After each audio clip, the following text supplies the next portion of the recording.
Bonjour, aujourd'hui à l'émission, on vous parle du camp musical du lac Matapédia et surtout du souper-concert bénéfice qui se tiendra le 15 juin prochain. Mais tout d'abord, ce vendredi 17 mai, ce sera la journée internationale de lutte contre l'homophobie. Et pour l'occasion, il y a une toute première marche de sensibilisation qui va se dérouler dans les rues de Rimouski. Pour nous en parler, Danny Proulx de Main-Bas-Saint-Laurent, qui est agent de lutte à l'homophobie. Bonjour, Danny. Bonjour, Éric. Rémi Bélanger de Beauport, qui est organisateur communautaire, qui travaille très fort également sur l'élaboration de la marche. Bonjour. Rémi. D'abord, Danny, parlons de l'homophobie. Oui, Journée internationale de l'homophobie.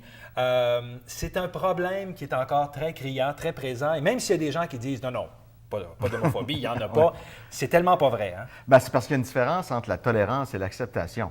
C'est-à-dire que si on tolère les gens homosexuels, c'est une certaine forme d'homophobie en ce sens que nous, ce qu'on prône, c'est l'acceptation à 100 de un. De deux, oui, l'homophobie, ça existe encore parce que, bon, Main-Bas-Saint-Laurent offre un nouveau service. On fait, entre autres, la tournée dans les écoles depuis maintenant 1 an. Oui. Et je suis en mesure maintenant, après une année d'opération, de me rendre compte que l'homophobie, c'est vraiment présent autant à l'école que dans la population en général. Est-ce qu'on peut dire que les réseaux sociaux, ça a amplifié le problème? Ça aide pas. Je peux pas dire si ça amplifie parce que j'ai pas l'information, mais c'est clair que ça aide pas. Bon, il y en a qui disent n'importe quoi sur Facebook, par exemple, ou Twitter. Exactement. L'homophobie, quelquefois, ça commence à l'école et ça se poursuit sur les réseaux sociaux par la suite. C'est un vrai drame. Oui, effectivement. Et est-ce qu'on peut dire que ça peut, à l'école, s'apparenter à l'intimidation? Parce qu'il y a beaucoup de parents qui disent « Ah non, l'intimidation, il n'y en a pas question, il faut combattre ça ».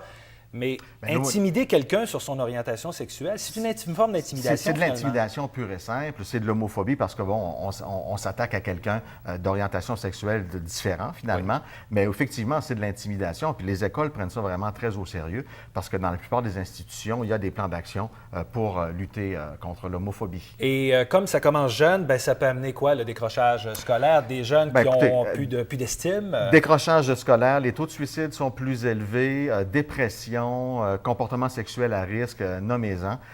Vraiment, c'est dramatique parfois. Effectivement. Et ça peut même commencer très jeune, parce que là, on parle de l'école. Même les parents. Des parents qui seraient homophobes ou qui pourraient avoir des commentaires désobligeants sur l'homosexualité. Bien, si un jeune garçon commence à découvrir son orientation, puis il entend ses parents... Il ne va pas considérer que c'est un milieu sécuritaire, ben il va se taire. Il va dire, mes parents seront même pas d'accord, j'oserais même pas leur dire. Exactement. Donc, ça part loin. Donc, on voit qu'il y a du chemin à faire. Encore, et parlant de chemin à faire... Ben, prenons le chemin et marchons. Rémi, effectivement, c'est une marche. Est-ce qu'on peut dire que ça peut s'apparenter au défilé de la fierté gay? Mais c'est pas tout à fait ça. C'est plutôt une marche de sensibilisation et d'acceptation. Oui, bien, je crois qu'au Bas-Saint-Laurent, on a l'habitude de faire les choses différemment. Puis, autant au niveau des arts qu'au niveau d'une célébration de la diversité sexuelle comme cette marche-là. Oui. Donc, c'est vraiment, on invite les gens à s'imaginer pour une journée qu'ils ne seront pas jugés sur leur apparence, puis de s'habiller comme ils veulent. S'ils veulent jouer de la musique, ils jouent de la musique. Donc, c'est vraiment, ça se veut festif, mais aussi revendicateur. Ce qu'on dit aux homosexuels, lesbiennes, gays, bi, trans, qui nous entourent, c'est voici une masse de personnes qui sont là pour vous, qui vous soutiennent, toute orientation sexuelle confondue. Il y a plein de gens qui sont là, puis qui feront la lutte avec vous si c'est difficile. Et on veut tout le monde, on ne veut pas seulement des gays et lesbiennes, là. On veut toute la population. On parle de diversité sexuelle. Oui. Hein, l'hétérosexualité. C'est une des diversités sexuelles. Ben voilà, c'est ça. Soyons pas sectaires. Ça va commencer, donc, je pense qu'il y aura un dîner populaire au parc de la Gare. Oui, on aura des hot dogs pour tous et toutes. On aura de l'animation sur place. Il y aura...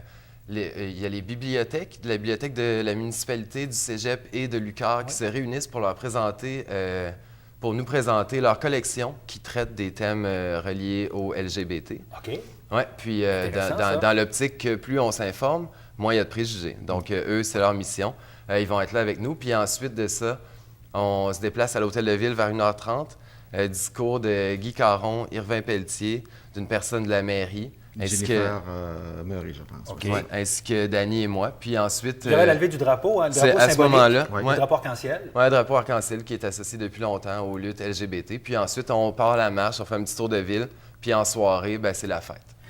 Et ça va se passer à la vide, hein. C'est important de le mentionner. C'est presque en face de la mairie. 204 avenue Cathédrale. Oui, c'est ça. La mairie est au 205, nous, on est au 204. On s'aime bien. Donc, soirée de danse. Et c'est important, là, il va faire beau. On a annoncé quand même que ça devrait être relativement beau. Mais beau temps, mauvais temps, l'événement. Ah non, il pleut à torrent, puis on est là.